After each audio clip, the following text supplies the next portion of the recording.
Even Paul Finebaum knows the SEC's dominance in college football is over.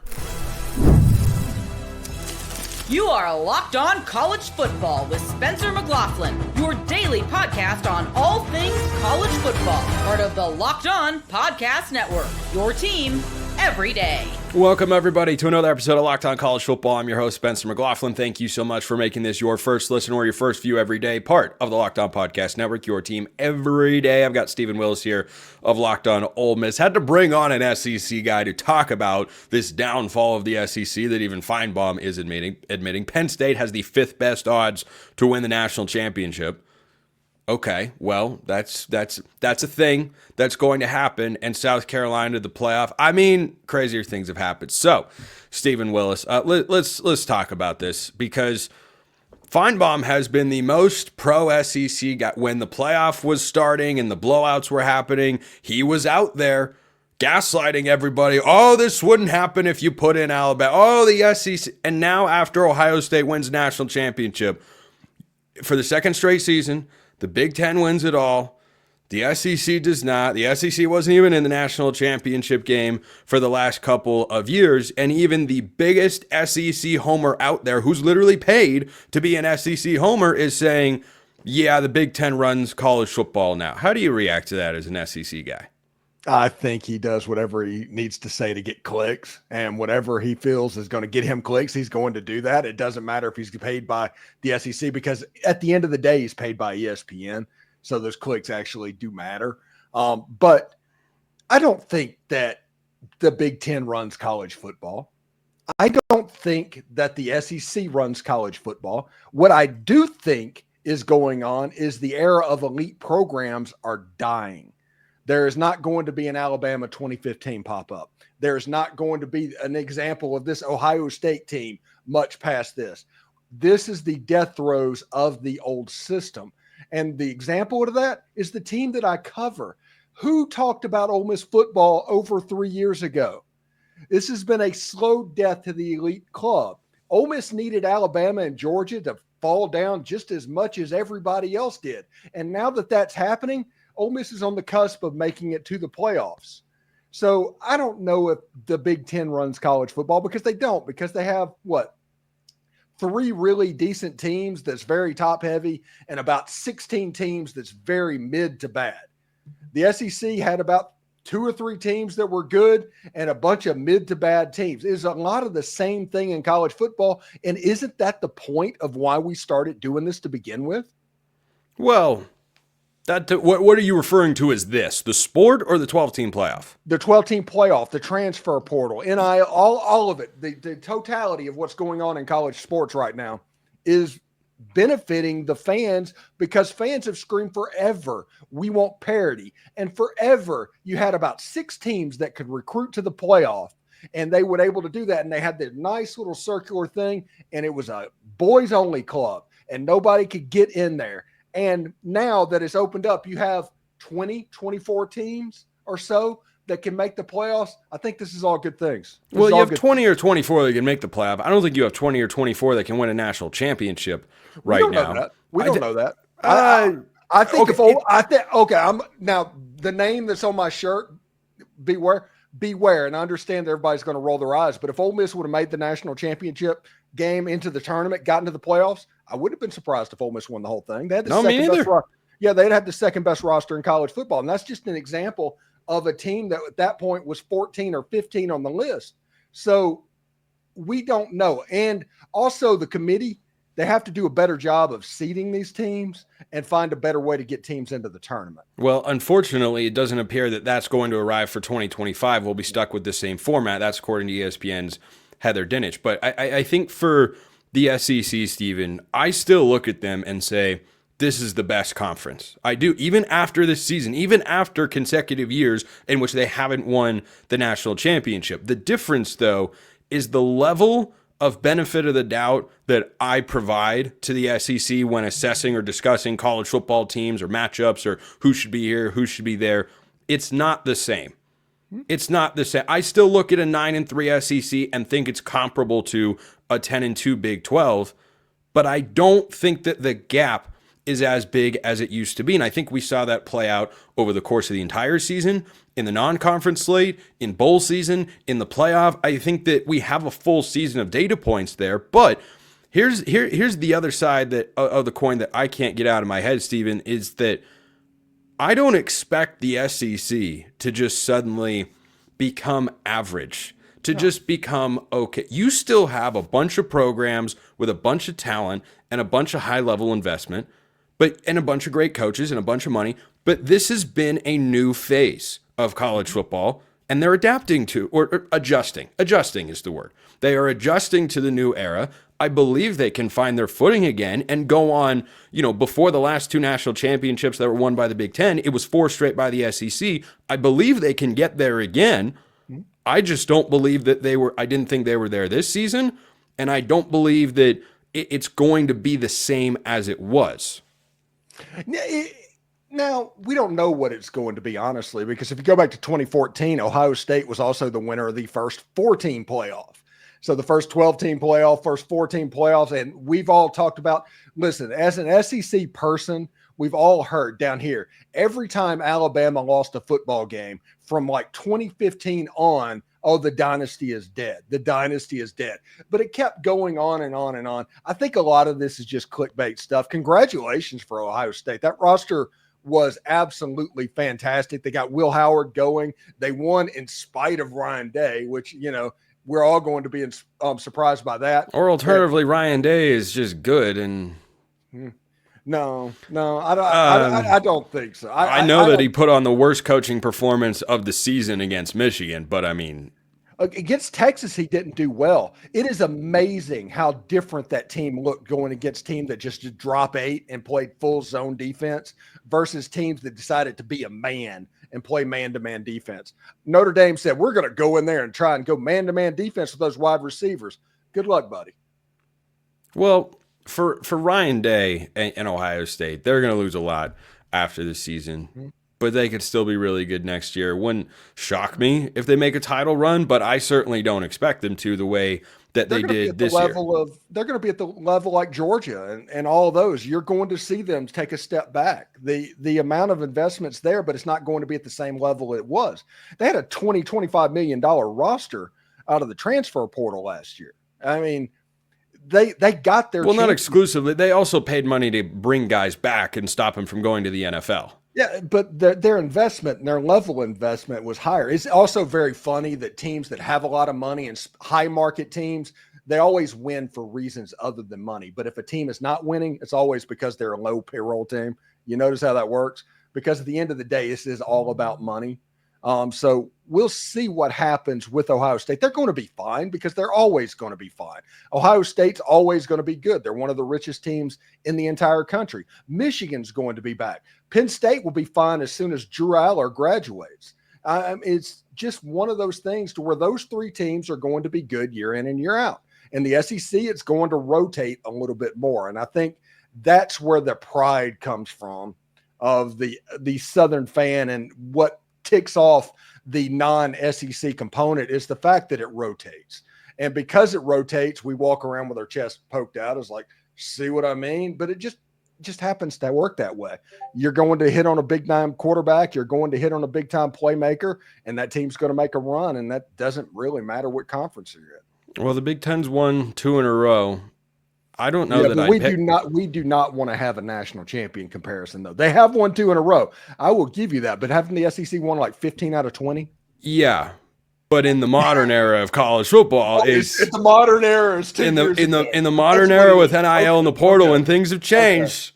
The SEC's running behind. It's dead, Steve. It's all but dead. It's obviously not. Yeah. I don't know that I would pick a Big Ten team to win a national championship next year. Ohio State and Oregon both lose a lot. Michigan loses a lot. They should be improved, but they might be working in a freshman quarterback.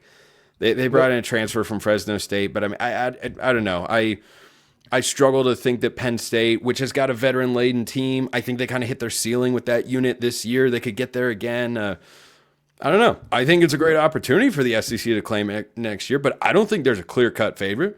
Well, I don't think there's a clear-cut favorite anywhere. Yeah. Well, I think there was a way too early top 25 by On3. I think it's Andy Staples and Ari Wasserman, and had Texas as the number 1 team. If his name was Arch Davis, Texas would not even be a top 10 team. Oh, no, they'd be in the top 10. They would certainly be in the top. Their defensive line is going to be disgustingly good next year. Well, and Arch Manning is clearly talented. They will have some questions at receiver, but you look at the way Texas has recruited the last couple cycles, what Arch can bring to the table, and Steve Sarkisian has been to the semifinal 2 years in a row. It's potential. That's the reason they got put there. Ohio State's up there. They're losing a lot. But the point is, like, the top 10, other than Drew Allar, which I don't no idea why they're fourth, but we'll ignore that for a second. It's all new quarterbacks. Every one of them. Yeah. Was it Dante Moore? Is that Dante Moore is likely to start at Oregon? Yeah. Julian Sayin at Ohio State. Drew Allar. Like I said, I have let me get you out of here on this with a 10-second response. Nico is back at Tennessee. Am I crazy?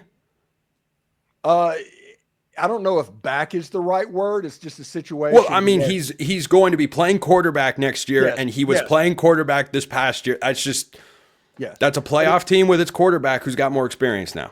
Yes, but they lost their player and their whole entire offense, which was the running back. That is true. There's some work to be done. Stephen Willis, Locked On Ole Miss, always doing great work over on YouTube wherever you get your podcasts. And he mentioned Penn State, who have the 5th best odds to win the national championship. That is crazy? Maybe? That's next. Before we get to Penn State, let's get to Prize Picks, the place to get real money sports action. With over 10 million members and billions in winnings, Prize Picks has changed the game in daily fantasy sports. Whether it's the playoffs or the regular season, Prize Picks has made it easier than ever to win big while enjoying all the football action. Now it's playoff time, and there's no better way to get in on the action than with Prize Picks. Here's how it works. You simply pick more or less on at least 2 players, and if your picks hit, you could win up to 1,000 times your cash. That's right, 1,000 times your money just by making a few simple picks. So if you watch the NFL playoffs and you think, I know who's popping off, it'll be Travis Kelce. I know who's going to go quiet, it's Josh Allen. You can go put your money where your mouth is with Prize Picks, and you can get your winnings fast in as little as 15 minutes. Are you ready to run your game this football season? Download the app today. Use code LOCKEDONCollege. Get $50 instantly after you play your first $5 lineup. That's right, $50 just for playing. Don't wait. Take your game to the next level with Prize Picks. Prize Picks, run your game. Who do you think should be 5th in the preseason national championship odds for 2025? Well, regardless of who you think it is, the answer is Penn State, according to our friends at FanDuel. That's Zach Seyko of Locked On Nittany Lions. Is Penn State being overvalued, undervalued, or appropriately valued there? Goldilocks, is it too hot, too cold, or just right? I think it's just right from the public perspective, but I'm going to give you the Penn State perspective. I do legitimately believe that Penn State is either the 2nd or the 3rd best team in the country right now, and depending on how things go with the spring transfer portal window, that could change, but they are cemented inside of the top 5. I think just because things can change and, teams aren't afraid to throw around money in NIL, so we know that we can't predict everything at this very given moment, but they are safely in the top 5. And honestly, if the portal window goes well for Penn State or doesn't go exceptionally well for some other teams like Oregon and Ohio State, who are certainly going to have to maximize it, Penn State should be a top 3 team in terms of championship odds and expectations, or those way too early top 25 rankings. Penn State's a top 3 team right this second. I think a big part of that is that Drew Allar is coming back. Mm-hmm. Nick Singleton's coming back. Katron Allen is coming back. Sure, you lose Tyler Warren. The whole band is back together. That whole backfield, that took me by surprise, Seyko, because I thought at least those are all NFL prospects. Make whatever you want of Drew Allar as an NFL quarterback. He will get drafted at some point in time. Mm-hmm. But this has to be a tip of the cap to Penn State's NIL collective for putting together packages for these guys to entice them to stay for another year, right? Because now they're kind of doing what Ohio State just did, where they go to these NFL prospects and they say, come back for one more year. We feel like we've got a real chance. Penn State was just in the national semifinal. They were one possession away from being in the national championship game against Ohio State. Is that kind of the mood around this program right now? Well, it should be anyway. I think it definitely is within the confines of Penn State's football team. For the fans, I think there's cautious optimism, and then, the general public's going to say, well, because I've been starting to beat this drum. is that Penn State is a legitimate national title contender, and they are following a similar trajectory that Michigan did from 22 to 23, and now Ohio State did in 23 to 24. They were so close, but they didn't have enough. But oh wait, let's maximize our NIL. Let's convince the seniors, the veterans to come back for one more season, run it back, and that's the formula right now. And Penn State was that close. So you see Michigan losing the semifinal to TCU, and then guys that, could have gone off to the NFL, like a Blake Corum, those guys. So that comparable is Kaytron Allen and Nicholas Singleton in that case. So, and Ohio State did the same thing, but then they started to use the transfer portal, right? You go and get a Caleb Downs and a Will Howard to really fill out your roster, and you have a Jeremiah Smith. But Penn State was able to keep everything in-house. You have QB1 back, your co-starters at running back who were 5th and 6th according to Mel Kiper's ranking. So whatever you think of Mel Kiper, draft analysts at least say that Nicholas Singleton and Kaytron Allen are top 10 running backs, which would get you drafted, in the second, maybe third round? Day 2 NFL draft picks, and they're coming back. Drew Allar was one of the top 3, at least projected to be a top 3 quarterback in this draft, meaning that he probably would have been a first-round pick. He's passing that up. Oh, and don't forget about Denai Dennis Sutton. Don't forget about players that could have gone on to the NFL, but it makes sense for them to come back and play another year of college. A starting center in Nick Dawkins, another starting defensive end in Smith Vilbert, and then you have those players that are going to take a huge step forward, a Tony Rojas and AJ Harris. So yes, the conversation should be about Penn State being one of the favorites and not on the outside looking in. No, firmly in the conversation for a national championship next season. When I look at Penn State's schedule and contrast that with their win total, I think it's pretty clear what Vegas is trying to get you to bet on here, or at least our friends at FanDuel. So the Nittany Lions win total, Zach, is 9.5, which I believe is what it was this year as well. They were one of my favorite over bets coming into this season. I thought they would go, I think I had them 11-1, and they ended up going 11-1, of course. So not too shabby there. Maybe I had them at 10-2, but regardless, that's not bad. So they play at Ohio State and they host Oregon. Mm-hmm. And those are the two big games. And you're looking at that 9.5 win total and saying, are they only losing those games? Are they losing? If they win either one, Penn State will be an easy double-digit win team, and I think right back into the college football playoff. That's how I view Penn State's schedule. What about you? I mean, if we're kind of going off of odds and what the books are going to be thinking, at this point in time, Penn State would be favored in all of those games. I'm a little more confident in that saying against Oregon than I am Ohio State, given that that is a road game. But Ohio State is losing a lot. Ohio State is a road game, Yes, Ohio State is the road. I'm saying Ohio State being on the road. Sorry, let me start over. For Penn State to host Oregon, I feel confident in that one, being that they would be favored because it's Beaver Stadium and everything else. Ohio State being on the road, I'm not as confident. However, Ohio State is losing a lot of players.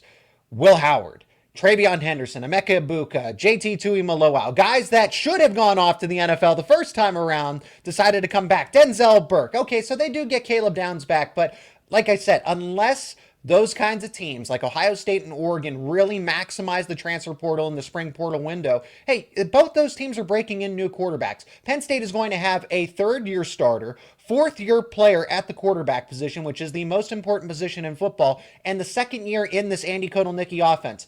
Can't say that about Oregon. Can't say that about Ohio State. Oh, well, Michigan's going to get better. Can't say that about Michigan. Penn State is only in that situation. Texas, because Arch Manning has been sitting and waiting, but he hasn't been a starter. So that's outside of the Big Ten. But within the Big Ten, Penn State's going to be favored in probably at least 11 of those games and maybe even the one against Ohio State on the road. I don't think they'll be favored in the horseshoe. I do think at home they'll be favored slightly against Oregon. And right now, I'd favor Penn State in that game for the reason you mentioned. I mean, Drew Allar had a great game, did have a couple of interceptions for sure, but made some really big time throws and looked far better against Oregon's defense last year, which is losing a lot, than he did against, say, Ohio State or against Notre Dame in the college football playoff semifinal. But speaking of that game, I'll get you out of here on this. The wide receiver room was just not clicking this year. I think you got some talent in the room, but overall, a couple of transfers have been added for Penn State for a reason. And I think that looking back on it, losing Keandre Lambert-Smith might have been the reason Penn State didn't play for a national championship this year. If you have one receiver that Drew Allar can connect with, do they beat Notre Dame? Maybe. I literally think it was that close for the Nittany Lions. I think they would have lost to Ohio State the second time had they gotten there, but better to have the opportunity to lose if you're a fan, of course. But that's to me the aspect of Kotelnicki's offense that didn't get there this season. Do you think they have the talent going into next year to be better in that area? I'm all alone in this. The wide receivers were bad, and they certainly held Penn State's offense back from being better than what it could have been, but that's not what it was focused on. They didn't rely on the wide receivers. They relied on Tyler Warren. They relied on Nicholas Singleton and Katron Allen and Drew Allar to be a competent, capable quarterback. Outside of the Notre Dame game, pretty much did that. He was a clear starter and one of the better ones in all of college football. And it's going to be the same thing again in 2025. Penn State, Spencer, you noticed this as well. Did you see how many games they won without with all of these problems at wide receiver? Whether it's the coach, whether it's the players, and honestly, it's kind of like the chicken or the egg debate. I do think that the talent just has not been there. I actually don't put all the responsibility on the wide receivers coach. I want to put that out there more into the public. But Penn State's wide receiver issues are going to continue because that's not what they're built around. They're going to be built, honestly, they're going to run 3 running back sets next season. They have Singleton and Allen. They're not going to be there to be co-starters. They're going to be part of the starting 11 in that lineup. RB1 and RB2, but not in terms of a depth chart. In terms of, think of a wishbone formation because they have the depth behind them with some of the shotgun wishbone. I can see it now. And Andy Kotelnicki is the perfect coordinator to construct this type of offense. They have tight end depth behind Tyler Warren, so even though he's moving on, I like Kyron Hudson. I like Devontae Ross. They give you specialty skill sets. Kyron Hudson can catch anything. Yes. Anything that you throw at him. The question is... Big catch radius. Exactly. But can he separate? That's the big question. But you can at least at 3rd and 7, look his way. On that 2nd and 1, deep shot, play action type of play, because now you got to respect both Singleton and Allen. Where's the football going inside of the box? Oh, wait, Devontae Ross with that super speed, that flash speed, is going to make you respect the passing game over the top and leave safeties back, which complements Singleton and Allen to give them some more space to work in between the hash marks, in between the tackles, and give them a lot of open green. I like the way that this offense is setting up because Penn State is putting the puzzle together so that number 1 wide receiver, people are going to think I'm crazy for saying this, is actually not necessary because they have Katron Allen and Nicholas Singleton, a great offensive line that's come back together. Notice how Michigan won a national title. Oh, but they had Roman Wilson. Roman Wilson was not a superstar wide receiver. They had Blake Corum, Donovan Edwards, J.J. McCarthy, and an elite defense. Penn State can do the exact same thing with an elite defense, Drew Allar, Nicholas Singleton, Katron Allen, and get enough out of Kyron Hudson. Roman Wilson had a little over 700 yards. Trey Wallace had that this season in 2024. That's all I'm saying. And Penn State had all these wide receiver problems. They are so close. They lost to Notre Dame by 3. Zach Seyko bringing the heat. The absolute 102-mile-an-hour Paul Skeens heat today. Great as always. How great can South Carolina be? That's coming up next.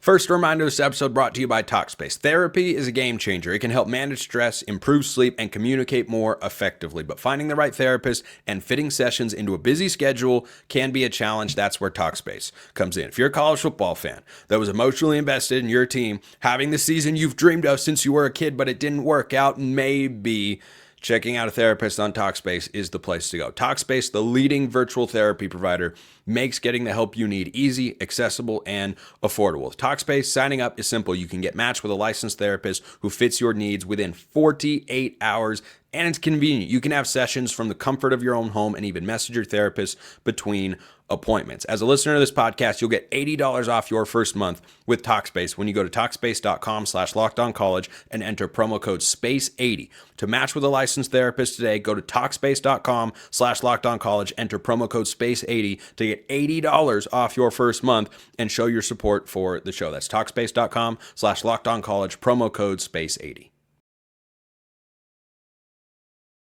Does South Carolina expect to be a playoff team? That's different than think they could possibly maybe be a playoff team. Chris Marler, Locked On Gamecocks, joining me here. Let's start there, Chris, with all the momentum South Carolina had at the end of the year. LaNorris Sellers coming back, which is a rarity in the SEC in 2025, by the way, to have a returning starting quarterback from the prior year. How well he played. The guys that are returning, does South Carolina expect to be a playoff team? So I think they expect to contend for a spot in it, right? Like I tell you what, I think that they expect to. My dog is jumping up and saying hello. Dogs are so welcome on this program. Yeah. You have no idea. Pepper, you want to say hello to Spencer? So I think they expect to be in contention for it more so than they were this year, because I felt like just the way you didn't see them move up at all. It was kind of just like a log jam of teams ahead of them from the committee standpoint. Even when they beat Clemson and go on this run where they have 6 straight wins, they didn't really make any significant jumps in the rankings. So it kind of felt like they had kind of accepted their fate early on. I think that they expect to be in that contention. And I tell you what, I would be shocked that if any publication, Phil Steele, Athlon, Lindy's, whatever else, I would be shocked if South Carolina is below 15 in any of them. I think they're going to be a top 15 team going into the season in all the preseason magazines. The concern that I don't know if South Carolina fans have really leaned into yet, because there's so much momentum, especially with like key pieces at quarterback, and then Dylan Stewart obviously off the edge and all that kind of stuff. But the players you lost on defense, it's not going to be just like plug and play and there's no drop off. This was a really, really good defense, and that's my biggest concern is like the positions they have to replace are not necessarily the easiest positions on the team where you need to replace.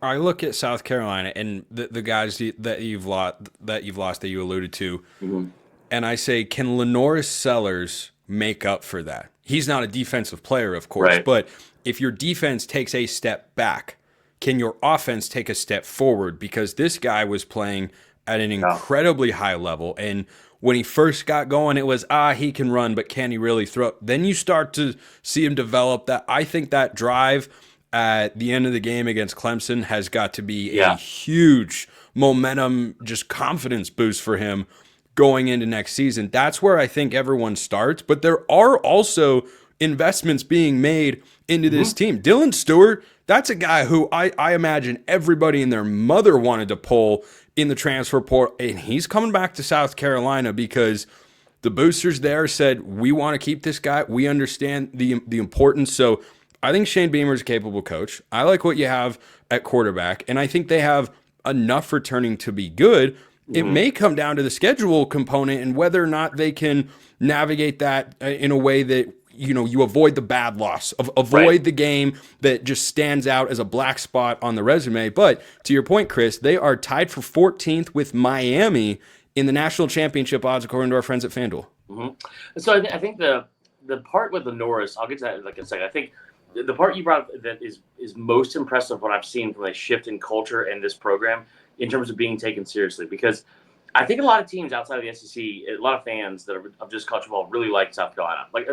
And I think that's kind of because they're not like an arrogant fan base. They're not like, they haven't won a ton, so they're fun to pull for. So watching them go on that 6th straight win, streak and that run, it felt like for like a minute there, especially after Clemson, it felt like they were America's team. Like I really thought they had a chance of getting put in the playoff because of what they did. And I will say this as well.